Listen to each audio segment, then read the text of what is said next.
الله من الشيطان الرجيم. بسم الله الرحمن الرحيم. اللهم صل على محمد وآل محمد. اللهم صل على محمد وآل محمد. اللهم صل على محمد وآل محمد.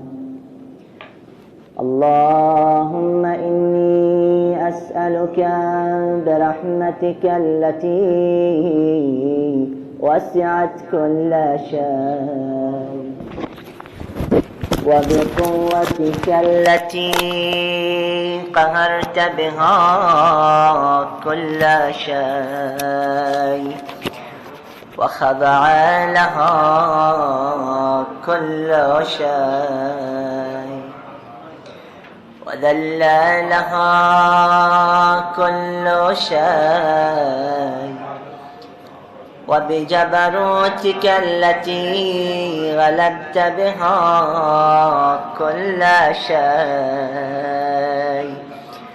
وبعزتك التي لا يقوم لها شيء وبعظمتك التي ملأت أركان كل شيء وبسلطانك الذي على كل شيء وبوجهك الباقي بعد فناء كل شيء وبأسمائك التي ملأت كل شيء وبعلمك الذي أحاط بكل شيء وبنور وجهك الذي أضاء له كل شيء. يا نور يا نور يا قدوس يا نور يا أول الأولين ويا آخر الآخرين. اللهم اغفر لي الذنوب التي تحت كل صوت.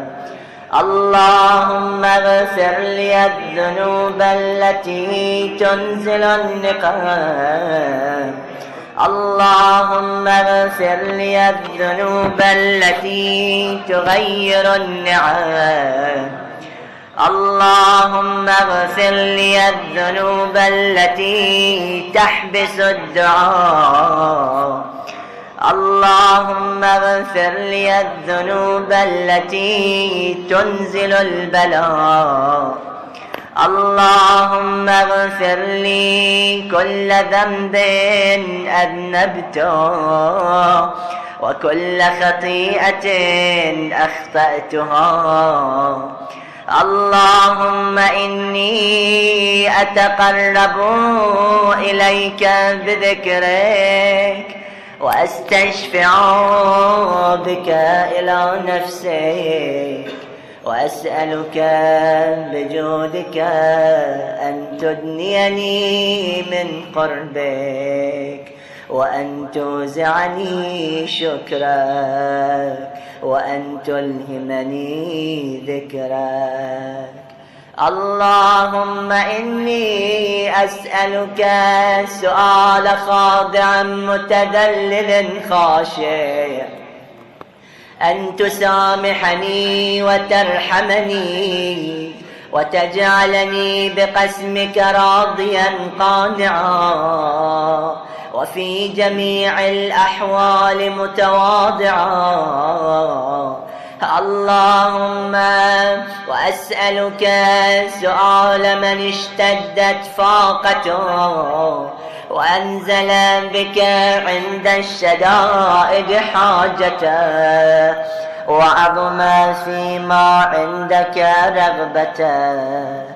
اللهم عظم سلطانك وعلى مكانك وخفي مكرك وظهر أمرك وغلب قهرك وجرت قدرتك، ولا يمكن الفرار من حكومتك. اللهم لا أجد لذنوبي غافرا ولا لقبائحي ساترا ولا لشيء من عملي القبيح بالحسن مبدلا غيرك. لا إله إلا أنت سبحانك وبحمدك. ظلمت نفسي ظلمت نفسي ظلمت وتجرأت بجهلي وسكنت إلى قديم ذكرك لي ومنك علي. اللهم مولاي كم من قبيح سترته وكم من فادح من البلاء أقلته وكم من عثار وقيته وكم من مكروه دفعته وكم من ثناء جميل لست أهلا له نشرته. اللهم عظم بلائي وأفرط بي سوء حالي وقصرت بي أعمالي وقعدت بي أغلالي وحبسني عن نفعي بعد آمالي وخدعتني الدنيا بغرورها ونفسي بخيانتها ومطالي يا سيدي. فأسألك بعزتك ألا يحجب عنك دعائي سوء عملي وفعالي، ولا تفضحني بخفي ما اطلعت عليه من سري، ولا تعاجلني بالعقوبة على ما عملته في خلواتي من سوء فعلي وإساءتي ودوام تفريطي وجهالتي وكثرة شهواتي وغفلتي. وكن اللهم بعزتك لي في كل الأحوال رؤوفا وعلي في جميع الأمور عطوفا.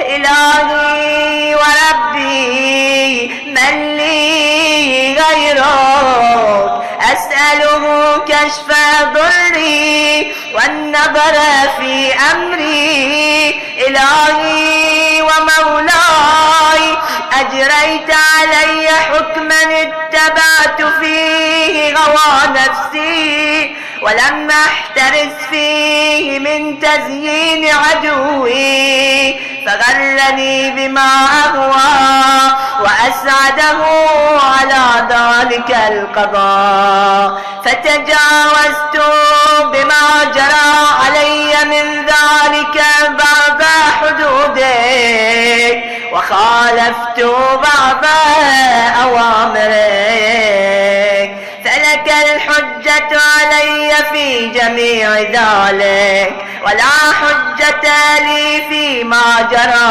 علي فيه قضاءك، وألزمني حكمك وبلاءك.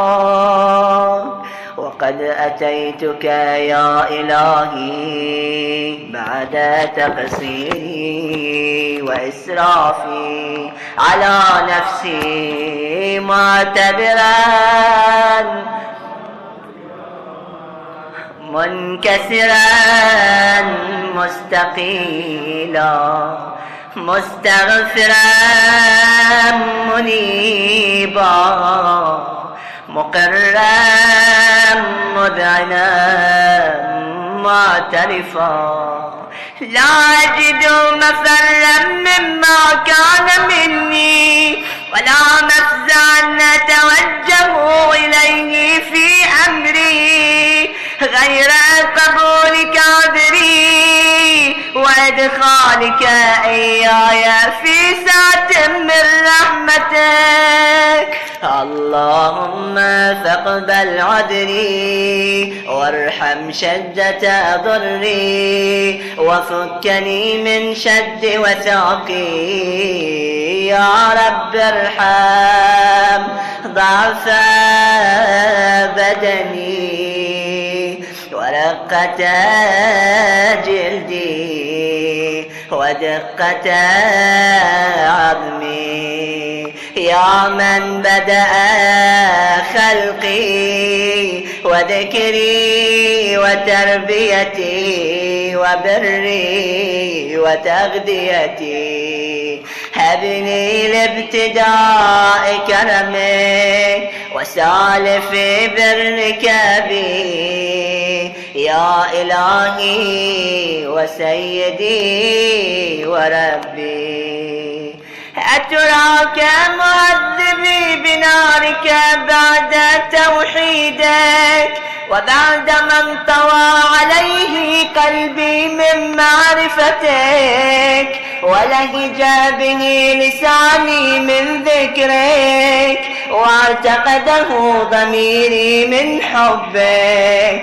وبعد صدق اعترافي ودعائي خاضعا لربوبيتك هيهات أنت أكرم من أن تضيع من ربيته أو تبعد من أدنيته أو تشرد من آويته أو تسلم إلى البلاء من كفيته ورحمته وليت شعري يا سيدي وإلهي ومولاي أتسلط النار على وجوههم خرت لعظمتك ساجدا وعلى ألسن نطقت بتوحيدك صادقا وأشارت بشكرك مادحا وعلى قلوب اعترفت بإلهيتك محققا وعلى ضمائر حوت من العلم بك حتى صارت خاشعة وعلى جوارح سعت إلى أوطان تعبدك طائعة وأشارت باستغفارك مدعنا ما هكذا الظن بك ولا أخبرنا بفضلك عنك يا كريم يا رب وأنت تعلم ضعفي عن قليل من بلاء الدنيا وعقوباتها وما يجري فيها من المكاره على أهلها على أن ذلك بلاء ومكروه قليل مكثور يسير بقاؤه قصير مدته فكيف احتمالي لبلاء الآخرة وجليل وقوع المكاره فيها وهو بلاء تطول مدته ويدوم مقامه ولا يخفف عن أهله لأنه لا يكون إلا عن غضبك وانتقامك وسخطك وهذا ما لا تقوم له السماوات والأرض يا سيدي. فكيف بي وأنا عبدك الضعيف الذليل الحقير المسكين المستكين. يا إلهي وربي وسيدي ومولاي، لأي الأمور إليك أشكو، ولما منها أضج وأبكي؟ لأليم العذاب وشدته أم لطول البلاء ومدته؟ فلئن صيرتني للعقوبات مع أعدائك وجمعت بيني وبين أهل بلائك وفرقت بيني وبين أحبائك وأوليائك، فهبني يا إلهي وسيدي ومولاي وربي. صبرت على عذابك فكيف أصبر على فراقك؟ وهبني صبرت على حر نارك فكيف أصبر عن النظر إلى كرامتك؟ أم كيف أسكن في النار ورجائي عفوك؟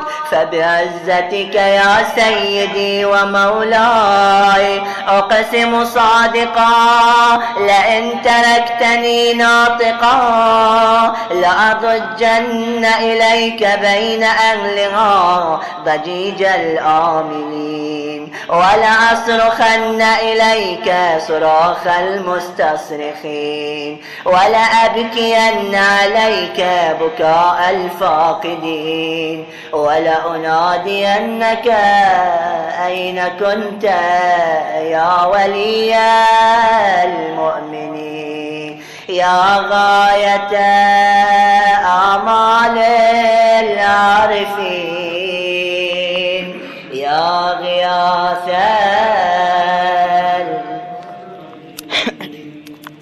يا غياث يا غياث يا حبيب قلوب الصادقين ويا إله العالمين.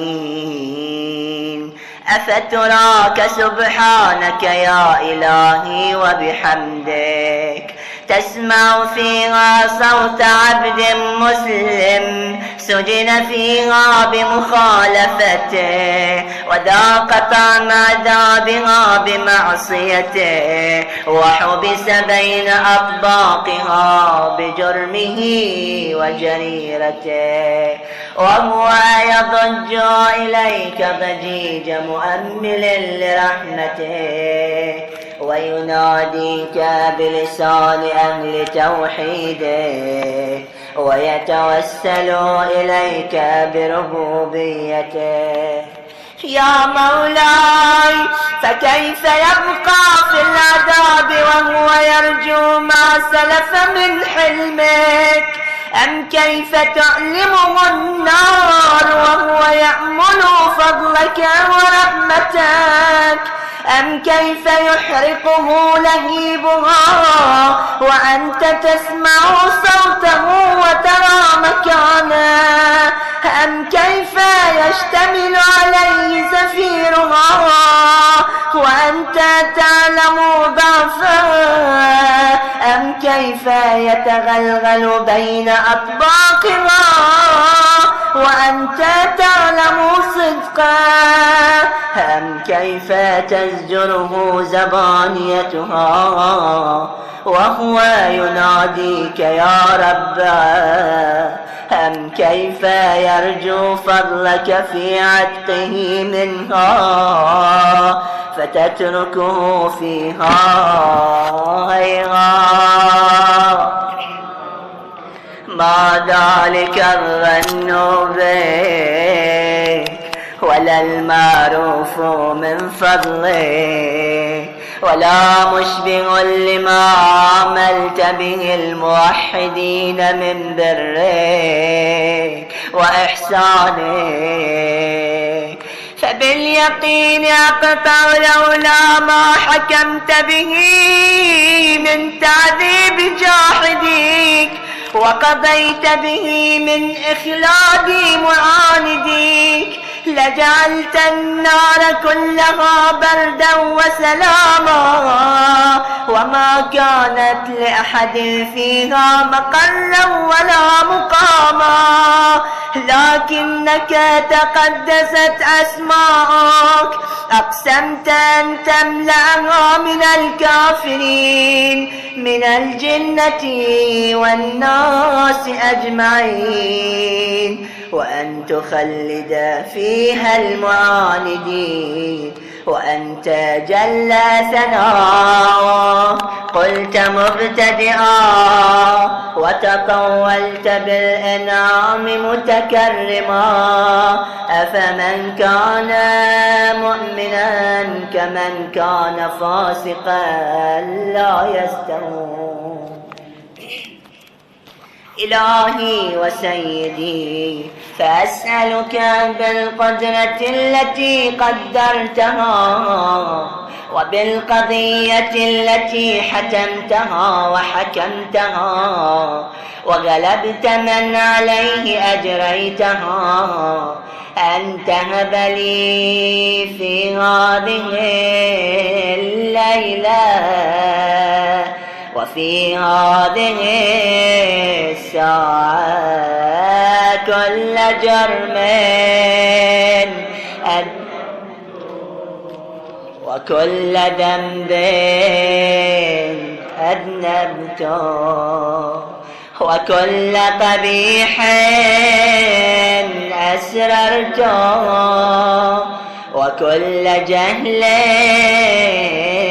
عملته كتمته أو أعلنته أخفيته أو أظهرته وكل سيئة أمرت بإثباتها الكرام الكاتبين الذين وكلتهم بحفظ ما يكون مني وجعلتهم شهودا علي مع جوارحي وكنت أنت الرقيب علي من ورائهم والشاهدان ما خفي عنهم وبرحمتك أخفيته وبفضلك سترته وأن توفر حظي من كل خير تنزله أو إحسان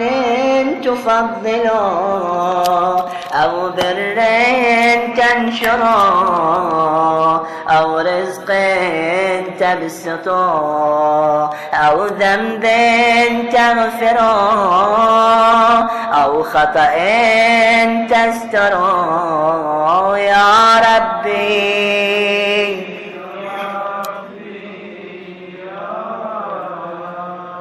يا ربي يا ربي يا رب يا ربي يا ربي يا إلهي وسيدي ومولاي ومالك رقي يا من بيده ناصيتي يا عليما بضري ومسكنتي يا خبيرا بفقري وفاقتي يا ربي يا رب يا ربي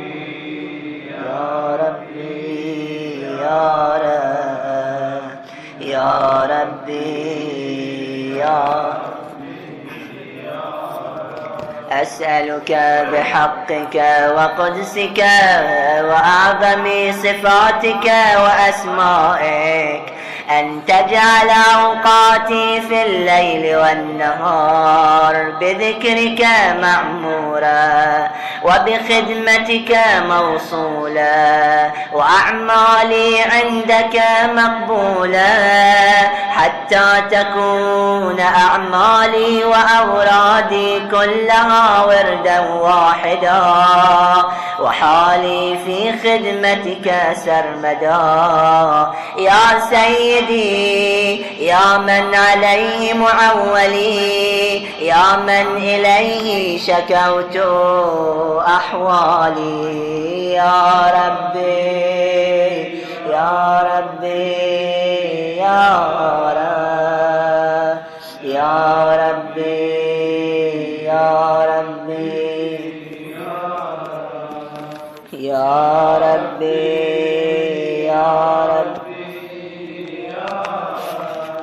قو على خدمتك جوارحي واشدد على العزيمة جوانحي وهب لي الجد في خشيتك والدوام في الاتصال بخدمتك حتى أسرح إليك في ميادين السابقين وأسرع إليك في المبادرين وأشتاق إلى قربك في المشتاقين وأدنو منك دنو المخلصين وأخافك مخافة الموقنين وأجتمع في جوارك مع المؤمنين اللهم ومن أرادني بسوء فأريه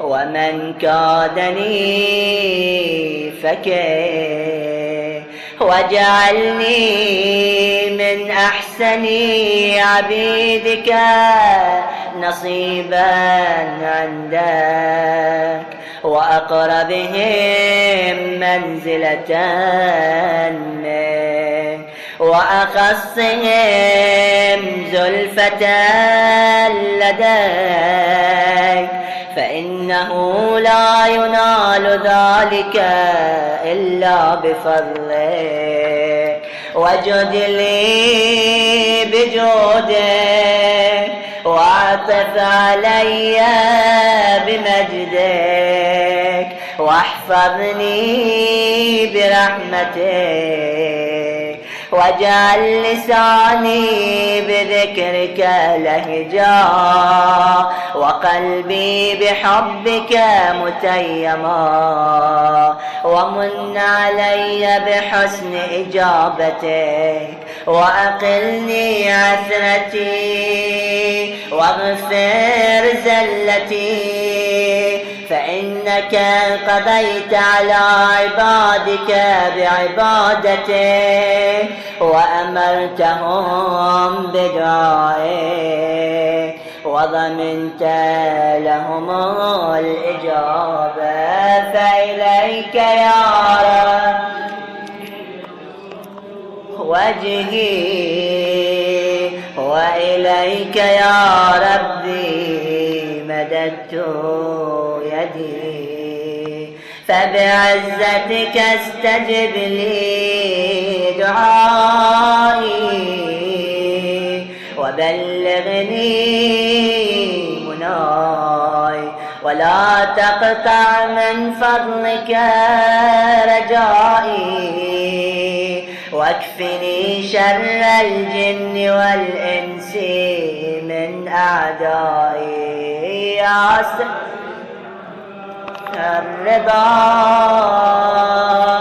يا سريع الرضا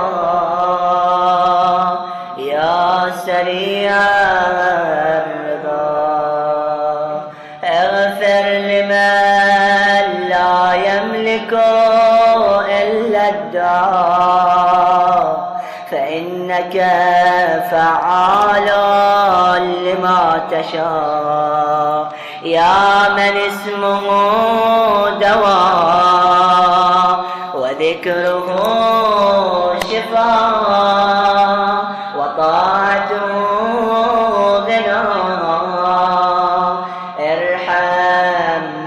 رأس ماله الرجاء وسلاحه البكاء يا سابغ النعم يا دافع النقم يا نور المستوحشين في الظلام يا عالما لا يعلم صل على محمد وآل محمد وافعل بنا ما أنت أهله ولا تفعل بنا ما نحن أهله برحمتك يا أرحم الراحمين صل على محمد وآله الطاهرين.